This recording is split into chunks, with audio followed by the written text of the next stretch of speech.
సమర్థ సద్గురు సాయినాథ్ మహారాజ్కి జై. సాయి భక్తులందరికీ నమస్కారం అండి. మన సాయినాథుని దయ వల్ల అందరూ సంతోషంగా ఉండాలి అని మనస్ఫూర్తిగా కోరుకుంటూ ఈ వీడియో ఆరంభిస్తున్నాను. ఇక ఈరోజటి వీడియోలో మన కోసం బాబాగారు అందిస్తున్న సందేశం. బిడ్డ, ఈ శుభ గురువారం రోజున నన్ను తలుచుకొని ఉంటే ఇప్పుడే విను. నీ కోసం మాత్రమే ఇది. ఈ సాయి కొన్ని విషయాలు నీకు చెప్పాలని ఇప్పుడు నీ ముందుకొచ్చాను. నువ్వు నీ యొక్క భవిష్యత్తు గురించి ఎంతగానో దిగులు పడుతూ ఉన్నావు కదా.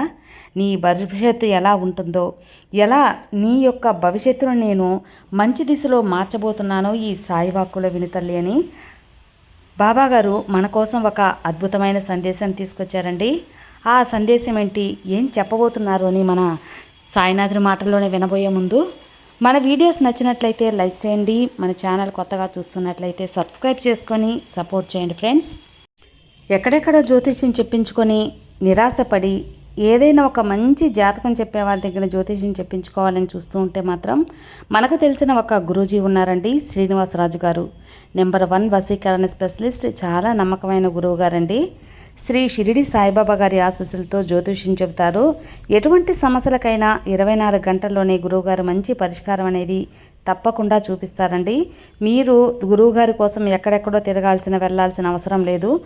ఫోన్ కాల్ ద్వారా, మీరు ఉన్న చోట నుంచే ఫోన్ కాల్ ద్వారా గురువుగారిని సంప్రదించి మీ సమస్యలను తొలగించుకోవచ్చు ఫ్రెండ్స్. స్క్రీన్ మీద కనిపిస్తున్న నంబర్ 9663064444 ఈ నంబర్కి కాల్ చేసి మీ ఎలాంటి సమస్యనైనా గురువుగారి ముందు పెట్టండి. ఆ సమస్య తీరిపోయినట్టే.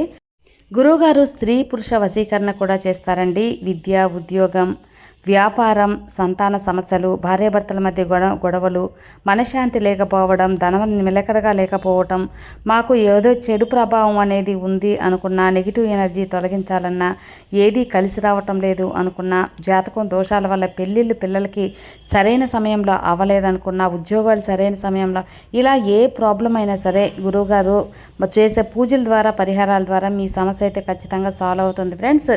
నమ్మకంతో ఒకసారి స్క్రీన్ మీద కనిపిస్తున్న నంబర్కి కాల్ చేయండి. మీ ప్రాబ్లం ఎలాంటిదైనా సరే తొలగించుకోండి. బిడ్డ, ఇక నీకు ఈ సాయి పలుకుల ద్వారా ఒక మంచి సందేశం అందిస్తున్నాను. నువ్వు మంచిగా ఉండాలి, అందరిలా గొప్ప స్థాయిలో రావాలి అని నీలో నువ్వే మదన పడుతూ ఉన్నావు కదా. జరిగేది నీ చేతుల్లో లేదు కదమ్మా. అలాంటప్పుడు నువ్వు ఎన్ని ఆలోచనలు చేసినా మారిపోతుందా చెప్పు? ఇంత ఆందోళన పడితే నీ జీవితంలో ఏదైనా మార్పు వస్తుందా? ఏమీ రాదు. నువ్వు ఏది అయినా సరే చేయాలన్నా, నువ్వు నీ ఆలోచనలు నీతో ఉండాలి అన్నా, నువ్వు కోరుకున్నట్లు జరగాలి అన్నా ఖచ్చితంగా కొన్ని పనులు నువ్వు చేయాల్సి ఉంటుంది తల్లి. అందులో ఒకటి ఈ సాయివాక్ వినడం. నువ్వు వెంటనే నీ భవిష్యత్తులో గొప్పవాణి అయిపోతావా చెప్పు? ఖచ్చితంగా అవుతావమ్మా. ఎందువల్ల అంటే అందుకు నువ్వు కొంచెం శ్రమ అనేది తప్పకుండా తీసుకోవాలి. నువ్వు కొంచెం శ్రమపడి కష్టపడ్డావు అంటే తప్పకుండా నీకు కావాల్సింది దొరికే తీరుతుంది. నిన్ను నువ్వు తప్పక నిరూపించుకోగలుగుతావు. ఈ సాయి అనుగ్రహం ఉంది కదా. నిన్ను నువ్వు నిరూపించుకోవటానికి నేను కూడా నీ ఏకాగ్రతను, లక్ష్యాన్ని చేరుస్తాను. ఆ లక్ష్యం వైపు చేరినప్పుడు నీలో ఉన్న శక్తి నువ్వు ముందు తెలుసుకోవాలి. నీ సంకల్పం గొప్పది, కానీ ఆ సంకల్పానికి తగ్గ కృషి, శ్రమ నీలో ఉండాలి కదా. భగవంతుడు నీకు కష్టాలు ఇస్తూ నిన్ను నిర్లక్ష్యం చేస్తున్నాడు అని అనుకోవద్దు. కానీ నిజానికి భగవంతుడు నిన్ను అందనంత ఎత్తులో ఉంచాలని భగవంతుని భావన. ఆ విధంగా నిన్ను మంచి స్థాయికి రావటానికి ఇలాంటి కొన్ని విషయాలనేవి నీతో చేయించి నిన్ను రక్షించి కాపాడి నీకు శిక్షణ అనేది ఇవ్వాలనేదే భగవంతుడి సంకల్పం. అదే ఈ సాయి వాక్కులు నీకు తెలుపుతున్నాను. నీకు తెలియాల్సిన విషయాలు కాబట్టి కొంచెం కష్టంగా ఉండొచ్చు, కానీ నువ్వు కొద్దిగా అలవాటు పడ్డాక అవే నీకు చాలా సులభతరం అయిపోతాయి. ఏవైతే నీ ఆశలు, అలాగే నీ లక్ష్యము అవి ఉంటుందో తప్పకుండా నువ్వే సాధించుకొని తీరాలి. ఇక నువ్వు కొంతమందితో కొంచెం జాగ్రత్తగా కూడా ఉండాలి బిడ్డ. నీ జీవితంలో కొందరిని అస్సలు కొన్ని క్షణాల్లో కూడా నమ్మకూడదు. నీతో అవసరం ఉందంటే నిన్ను ప్రశంసిస్తూ పొగుడుతూ ఉంటారు. నీతో అవసరం తీరిపోతే నీ వెనుక విమర్శిస్తూ ఉంటారని తెలుసుకో. అలాంటి వారిని కొంచెం దూరంగా పెట్టినా ఏం తప్పులేదు. అలాంటి వారిని ఎప్పుడు కూడా గుడ్డిగా నమ్మి వెళ్ళకు. ఎందుకంటే నిన్ను ఊరకనే పొగుడుతున్నారు అంటే పొంగిపోవద్దు. దాని వెనుక వాళ్ళ అవసరం అనేది ఉంటుంది. ఏదో వాళ్ళ అవసరం ఉంది అని నువ్వు గుర్తించాలి. వాళ్ళు నిన్ను ఏదైనా మభ్యపెడుతున్నారు అంటే తప్పకుండా నీ దగ్గర ఒక అవసరం కోసమే అని నువ్వు తెలుసుకోగలగాలి. అలాంటి వాళ్ళను, వాళ్ళ పొగడ్తల్ని నువ్వు అలాగే నమ్మి మోసపోవద్దు. మోసపోతే ఖచ్చితంగా నీ తప్పే అవుతుంది. నువ్వు చేసే పనిలో నిజాయితీ ఉంటుంది. ఆ నిజాయితీ ఇతరుల దగ్గర కోరుకోవటంలో తప్పులేదు. కానీ అందరూ నీలా నిజాయితీగా ఉంటారో చెప్పు? అలా నమ్మకం ఏంటి? మాటల్లో నిజం ఉన్నంత మాత్రాన ఎదుటివారు ఎంత పెద్ద మనిషి అయినా సరే భరించాల్సిన అవసరం ఏమీ లేదు. ఎందువల్ల అంటే వాళ్ళ పెద్దరికం వాళ్ళకు ఉంటుంది. కానీ నీలో నిజాయితీ నీలో ఉంది కదా, మంచితనం ఉంది కదా, అలాంటప్పుడు ఇతరులకి బానిసగా ఉండాల్సిన అవసరం లేదు. అలా బానిసగా అవసరం ఉండాల్సిన ఈ అవసరం ఏముంది చెప్పు? ఎవరి గుణం ఎలాంటిదో వాళ్ళకు అలాంటి ఫలితమే వస్తుంది. కాబట్టి ఈ సాయి బిడ్డవైన నీకు మంచి గుణం, ఆ మంచి గుణానికి తగ్గట్టు నేను నిన్ను ఆశీర్వదిస్తాను. నీకు తప్పకుండా మంచిని ప్రసాదిస్తాను. బిడ్డ, నువ్వు మంచిగా ఉంటావు. మంచి జీవితాన్ని, నీ యొక్క సంకల్పాన్ని గెలుచుకుంటావు. అది నీ బలం, నీ యొక్క బాధ్యత. నీ యొక్క జీవితాన్ని సక్రమంగా చేసుకోవాలన్న బాధ్యత నీది. నీవు ఒక ఉదాహరణకి ఒక విషయం కూడా చెబుతాను తల్లి. నువ్వు కొన్నిసార్లు కొన్నిటిని చూసి భయపడిపోతూ ఉంటావు. ఇది నాకు జరుగుతుందా, ఇది నేను చేయగలనా, ఇక్కడికి నేను వెళ్ళగలనా, ఇది నా వల్ల అవుతుందా అని. అయ్యో చేస్తే ఏమవుతుందో, ఇలాంటి 100 ప్రశ్నలు నీ మనసులో నువ్వే అయోమయ పరిస్థితిలో వేసుకుంటావు. నీకు ఒక ఉదాహరణకి కూడా చెబుతాను విను. ఒక బాలుడు నదిలో మునిగిపోయి కొట్టుకుపోతూ ఉంటాడు. ఆ బాలుడికి ప్రాణభయం వచ్చేస్తూ ఉంటుంది, చచ్చిపోతానేమో అని. అప్పుడు ఆ బాలుడు రక్షించండి రక్షించండి అని పెద్ద కేకలు పెడతాడు.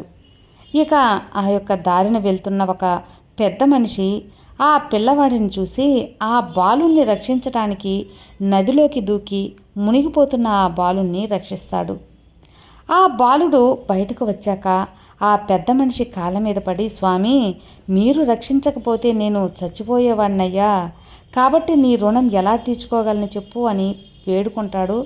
ఎంతో వినమ్యంగా అతన్ని ధన్యవాదాలు కూడా చెప్పుకుంటాడు. కానీ ఆ పెద్ద మనిషి ఏమీ కొంచెం కూడా గర్వం అనేది లేకుండా, నాకు ఈత వచ్చు కాబట్టే రక్షించాను. అవును బాబు, నాకు ఈత వచ్చు, అందుకే నేను రక్షించగలిగాను. ఇందులో నా గొప్పతనం ఏముంది? నువ్వు ఈత నేర్చుకో, నీకు నిన్ను నువ్వు కాపాడుకునే ధైర్యం ఉంటుంది. నువ్వు ఈత నేర్చుకొని ఉండాలి, అది నీ తప్పు. నువ్వు చేయవలసింది ఈత నేర్చుకోవడం. నీకు ఏదైతే రాదో అది నువ్వు నేర్చుకోవాలి. అంతేకాకుండా భవిష్యత్తులో నువ్వు రక్షించబడాల్సినంత గొప్పవాడివి కూడా అవ్వాలి. అలాంటి అయ్యే సందర్భాలు నువ్వు నిరూపించుకో. నిన్ను రక్షించకపోతే ఒక గొప్ప వ్యక్తిని ఈ దేశం కోల్పోతుంది కదా, ఆ ఉద్దేశం నాది. అలాంటి ఉద్దేశంలో నిన్ను నేను రక్షించాను అనుకో. నువ్వు ఈ దేశం కోసం కాకుండా నీ యొక్క ఏదో ఒకటి సాధించాల్సింది ఒక గొప్ప వ్యక్తిని అని నేను అనుకుంటున్నాను. దాన్ని నువ్వు నిరూపించగలవా? కాబట్టి నువ్వు నీ జీవితంలో మంచి స్థాయికి రావాలి అని ఆ పెద్ద మనిషి ఆ బాలుడికి చెప్పాడట. దీన్ని బట్టి ఆ పెద్ద మనిషి ఏం కోరాడు? ఆ వ్యక్తి మంచి స్థాయికి రావాలి అంటే ఏం చేయాలి, ఏ సందర్భంలో ఉన్నా సరే తనను తాను కాపాడుకునే విధంగా ఉండాలి అని ఆ పెద్ద మనిషి ఉద్దేశం. అలాంటి కొన్ని కష్టాలను ఎదుర్కోవాలి, కొన్ని బాధలను తట్టుకోవాలి, ఎంతగానో శ్రమపడాలి, వచ్చిన అవకాశాలని ఉపయోగించుకోవాలి, ప్రతి దానిలో ముందడుగు వేయాలి, కష్టపడే పనితనం కావాలి. సోమరిపోతనం పక్కన పెట్టి కష్టపడి పని చేయాలన్న గుణాన్ని పెంచుకోవాలి. అప్పుడే లక్ష్యాలని సాధించగలరని తెలుసుకోవాలి.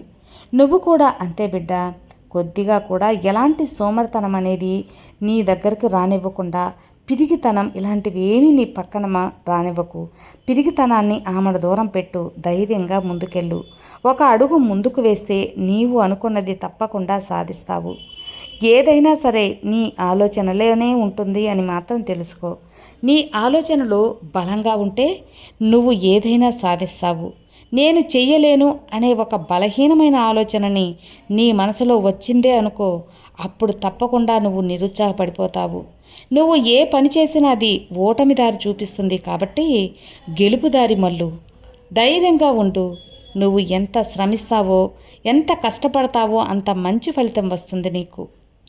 ప్రయత్నించి కష్టపడేవాడికి గెలుపు తప్పకుండా వస్తుంది కదా. ఇది నువ్వు నమ్ముతావు కదా. నువ్వు చేసే ప్రతి పనిలో ఈ బాబా ఆశీర్వాదం నీకు పరిపూర్ణంగా ఉంటుంది. కాబట్టే ఈ బాబాని నమ్ముకో. నీ శ్రమ మీద నమ్మకం ఉంచుకో. నమ్మకంగా ఉండు, అంతా మంచే జరుగుతుంది. నీ బాబా నీతో ఉండగా నీకు దిగులెందుకు చెప్పు. సర్వే జనా సుఖినో భవంతు. జై సాయిరామ్.